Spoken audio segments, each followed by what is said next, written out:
If you want to succeed, you absolutely need goals, right? Goals give your life focus and direction, and they also provide a really good benchmark for determining whether or not you're actually making progress. Are you really succeeding, right? So to accomplish your goals, though, you need to know how to set them. And in this video, I'm going to share two main things that you should do when setting goals. The first one, write down your goals.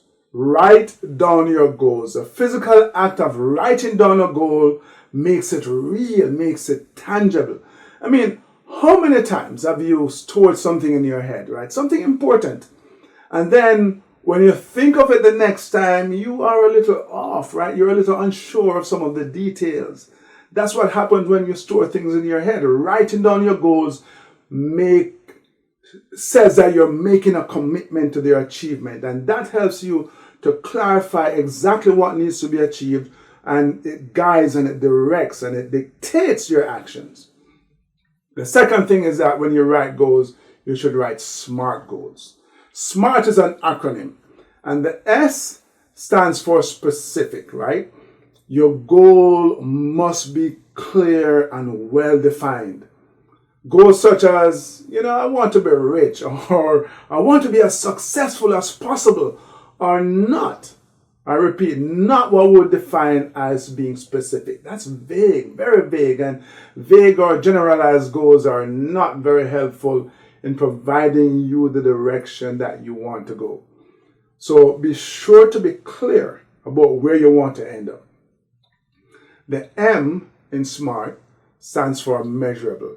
Being clear and precise about where you want to end up is a great start in terms of goal setting, but you also have to be able to precisely measure your goals, right? You have to quantify your goals. In that way, you're able to assess the extent to which you're succeeding or failing, for that matter, right? If your goal is, let's say, simply to increase your income or reduce your expenses, how are you going to measure that? How will you know when you've been successful? If you say, I want to increase my income by 20%, or I want to decrease my expenses by 10%, now that gives you something you can measure. The A in SMART, achievable. You're always encouraged to set huge goals, right? But this is where you have to give yourself a reality check. Back to life, back to reality. I'm sorry, I can't sing. Let's not spoil the video. But is your goal a kind of pie in the sky adventure? Is it something that you can really achieve? And that's where it gets tricky, because your goals, as I said, have to be big. They need to be so big that, quite frankly, they should scare you. They should make you uncomfortable, but not so big that you're left feeling frustrated and let down by your lack of progress.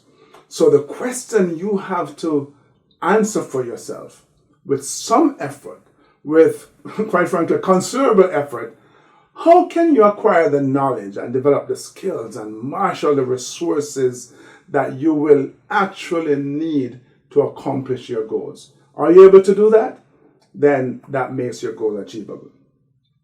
The R stands for relevant. There are many things that you could be working on or pursuing, but make sure that the goals that you are pursuing are relevant, right? They represent the direction that you actually want to go in your life. Your goals should align with your true values and your true desires and your interests, right? So if you want to become, let's say, a corporate lawyer, enrolling in medical school might not be the way you want to go, right? You may want to live in a big city, let's say. Well, don't let your family and friends convince you to remain in your small town. Again, your goals should make sense for you personally. And the T in SMART stands for time bound. Effective goals don't stretch on into infinity and beyond. They have a deadline, right? Deadline. They have a time by which you expect to achieve them. And so you must have a time for when you celebrate the success for achieving your goal, or This is a time when you have to go back to the drawing board and reevaluate because you have kind of fallen short of the mark. The deadline creates positive pressure and a sense of urgency. Now, again, if you don't yet have goals, now is a good time to start writing them down and make sure that you use this format. If you already have goals, hey, review them. Are they SMART goals? If not, rewrite them. Make them SMART goals. Until we connect next time, I'm Devon Harris, and as always, keep on pushing.